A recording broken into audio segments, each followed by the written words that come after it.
that's how I met him, and we started working together. So I've been with him probably like a year and a half. We've been playing together, and then I have his younger brother, Brandon Stevens, on bass. And he's been with me probably like a year. And how I met Brandon is he was a fill-in. I had a show when I opened up for Erthe Baptist, and I had a show, and only person I had was my drums. My keys had back that on me, and then I didn't have bass. So Anthony called in drums, and he called in bass, which is his brother. And he's been with me ever since. And then Steven's family to save the day. Exactly. Steven's family to save the day. And then we got Mr. Troney Dion, percussion extraordinaire. He actually gave me the idea for the name, the Erthe. I think he told me that in his. I've interviewed him once before too. Yeah. Yeah. So because he had hit me, and I met him actually at Soul Speak, and this was when Soul Speak was all the way out south, like on 90. I forget, it was 96, 92nd, something like that. But it was way out there. So that was my first time meeting him, and this is when he was giving out the CD, the mixtape, free mixes that he was doing. Right. So he was giving that out, and then his number was on there. So I know I had a show one day, and I was like, okay, well, I want a percussion player. So I hit him up, and he was like, send me the music, and I sent him the music, and he's like, man, I dig it. And then we started talking about just life and different styles of music, and he was like, man, we should form a group, called the Erthe. You know what I mean? Like just get a band and really just do it. You know what I mean? So he actually gave me that name, and I've been with him. Oh man, 4 years, 3.5, 4 years. I've been with Troney. And then we have the newest member, Miss Amber Smith on background vocals. I love Amber. Yeah, Amber's dope. She gives me everything I need. She gave me everything I need. Amber Brandon knew Amber. My bass player, he knew Amber, and then they know each other. So Amber was like, "You play for Erthe St. James?" Like, man, I want to sing for him. Please, just like pick me up with him. Let me know. So I saw her out one day. I knew that she wanted to sing with me, so I saw her out one day, and I was like, "So I heard you want to sing background for him." She's like, "Yes." So and then after that, so she's been with me probably like a year now, and then we have the lovely Miss Niecy Butler, my right hand woman. Niecy's been with me since I got back on the scene when I left school and came back to Chicago in 2012. December 2012. Niecy, she was with me since then. So Niecy has been with me, 4 years as well. And man, I can't even really explain how much I love Niecy and how much she means to me and how big of an influence she is on the band. You know what I mean? Like, she's been there when the gigs were paid, when they weren't paid, when the mics weren't that good. Whenever I needed her, I'm like, hey, Niece, I got this show, I got this open mic, I need you to follow through. She's like, I got you, Erthe. Always there, always know her part, always ready to go. You know what I mean? So I got a really dope collective. You know what I mean? That every now and then I use the brass twin, DeJuan Washington and Antoine Washington, which are super, super dope, super amazing cats. So I mean that's the Erthe tone. Yeah. You know what I mean? So. Well, you guys are dope, and you guys play really well together. So, I every time I'm in the audience, especially I was there at your last show at what was it? At Untitled, and I had so many people come up to me, and they're like, "Do you know him?" Because of course I'm a screaming fan in the audience, when I go see my fans play. So they're like, "Do you know him?" They're like, "Where's he from?" So a lot of people are impressed by your live show. So you're doing something right. Thank you. Thank you. Yeah, no doubt. Lots of practice, lots of practice, lots of just studying myself, studying my voice, watching myself over and over and over again, saying, okay, I don't like how I did that step. Next time I got to do this, or I got to move this way, or I got to sing this differently. So it's a lot of studying yourself and critiquing yourself and picking the good parts and throwing away the bad parts. Yeah. Well, we're about to play another song of yours that I actually haven't seen you perform live, but I had to see you perform this live because this is a little like funky, like cleaning your house on a Saturday morning, like jam. Oh yeah, but this is the instrumental is actually from Roy Ayers' "Running Away." Oh, okay. So I sampled some old '70s funk. Yeah, I was gonna say, as soon as I heard it, I was like, I just pictured bell bottoms and afros and Pam Grier. Yeah, I pictured Pam Grier too. That's the goal. That's the feel I was going for this one. So. Cool. So why don't you introduce this one, and we're gonna play this for you guys real quick and come back and hop right back in the interview because time is moving. My goodness. Yeah. So really quick. This is called Wicfa. I'm not going to tell you what it actually means. If y'all want to know about that, y'all hit me up. And I'll let y'all know. It might be some kids watching. Right. I don't want to give everybody what the title is, but it's called Wicfa. Just about,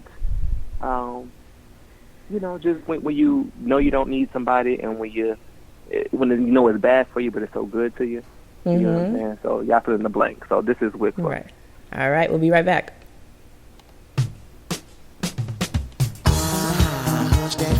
Everybody move to the back of the bus. Do you wanna bump and slow with us? Got that dick to make the girls go nuts. Hush that buzz. Everybody move to the back of the bus. Got that dick to make the girls go nuts. We can't keep fucking around.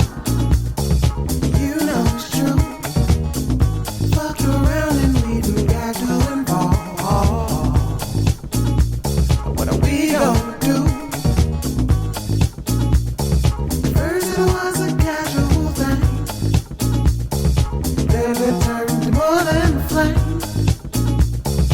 Upstairs in the bedroom, banging on the wall.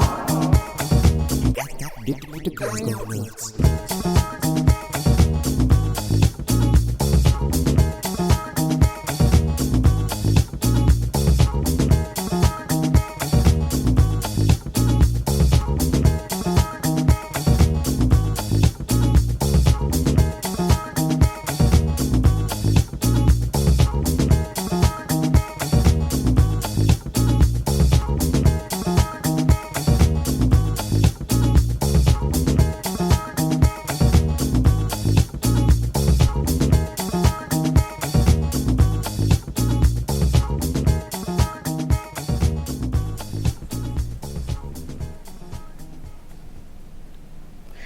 And that was Wicfa, as we're calling it, by Erthe St. James. You're listening to Support the Dope Radio. I'm your host, CB. And like Erthe said before the song started, if you have any questions about Wicfa, please see him after class. He will explain that to you. But yeah, I like that one. I'm going to have to see that live. I'm going to need Tony on the percussion on that. Yeah. I'm gonna need you on your tambourine because Erthe will bring out his tambourine. If there's nothing else on stage, Erthe is gonna have it. I bring my tambourine everywhere now. Like when it's not my show, and I'll do like a one song feature. My tambourine is there. You know what I mean? Right. I mean, it's necessary. It is necessary. Not everybody can play the tambourine. A lot of people think they can play the tambourine, but Erthe St. James can legit play the tambourine. You gotta have them hand skills. Right. You can't funk. You can't fake that one. No. You come with your A game on the tambourine. So let me ask. I was talking about the last time I saw you at Untitled, and someone there asked me a question that I'm very frequently asked when people ask me about you, and that is, why are you not bigger or like more well known, like outside of Chicago, the city of Illinois, because you should be. And I brought up PJ Morton earlier because a lot of the listeners listening, or people that know me now, know me because of the work I did with the PJ Project for PJ Morton. Right. If you guys don't know, he's an individual artist in his own right, but he's also keyboardist for Maroon 5, son of Bishop Paul S. Morton. So if you guys are gospel listeners, you know who that is. So that's his son. And I wouldn't hesitate to actually put you guys on the same bill. I wouldn't even flinch, right? Like that. Wow. That's how close I feel that you guys are. Yeah, so a lot of people feel like when they see your show, live, they're like, wow, why is this guy not so much bigger than what he is now. How would you answer that? No pressure. Take your time. We ain't got that much time. Let me kind of gather these thoughts together. Honestly, I think it's me. I think it's the fact that I don't have a project out right now. Uh-huh. I mean, like, you know, and people always say, "Where's the CD? Where's the mixtape? Where's what's the product?" You know, I just I have to work on my own time. You know what I mean? I know that sounds, you know, just like, okay, well, sir, you don't have time. Like, you need to get this done now. You know what I'm saying? But I can't fake the funk, and I can't give just whatever. You know what Absolutely. I'm saying? So I just, you know, it's just, you know, I go through phases. I go through phases where, you know, the music is really good and it's flowing and the creative juices are flowing. And there's other periods where it's just I'm living.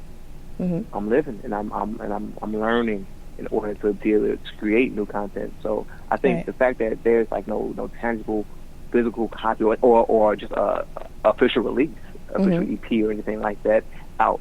I'm not saying that that's the only thing that's stopping me, because I know people that, you know, have made it and traveled the world without even having a project out. You know what I mean? So I'm not saying that's the only thing, but I feel like for me that's the biggest thing. You know, and I feel like just not traveling as much as I could. You know what I mean? Spreading out to the masses. So that's, for me, that's what I think it is. Like you said, I think, you know, and this is not just to be arrogant or be cocky, but I feel like, you know, I can share the stage with a PJ Morton or with a Nally Music or with a Anderson Paak. I feel like I can share the stage with those type of cats because of the energy that I bring.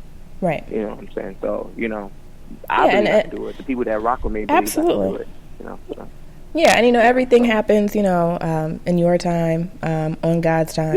Yeah. And, you know, you know, and I was thinking that too. I was thinking that, you know, it's at the point where it's like, you know, I used to be like, well, it hasn't happened yet. Like, I've been on this thing for 2 years. It still ain't happened. Like, what's going on? You know what I mean? And it's just like, maybe it's not the time. And then every year that passes, and I think back on that year, I'm like, no, I wouldn't have been ready. I wouldn't have been ready.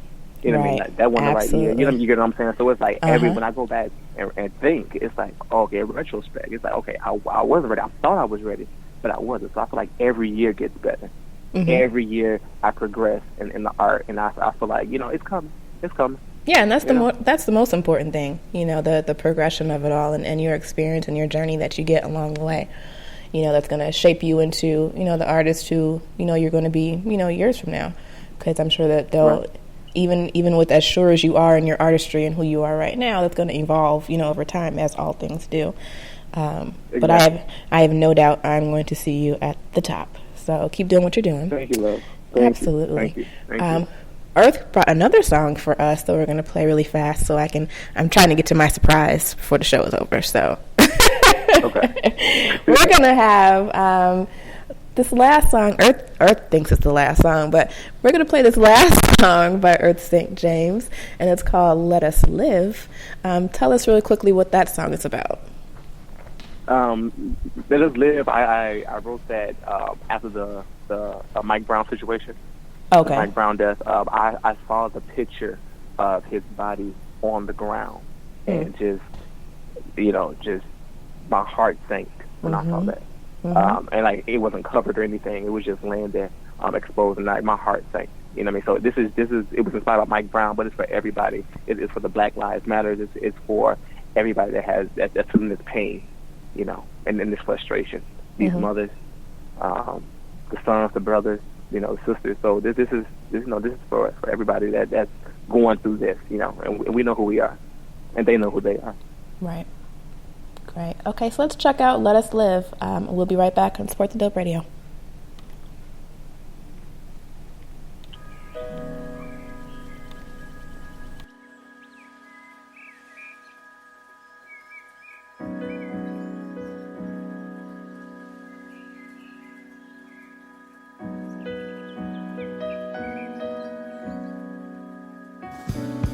Let them live. Life is important. It's valuable. It matters. They just trying to live long. Life is important. It's valuable. And it matters. You ain't gotta be on our side. You ain't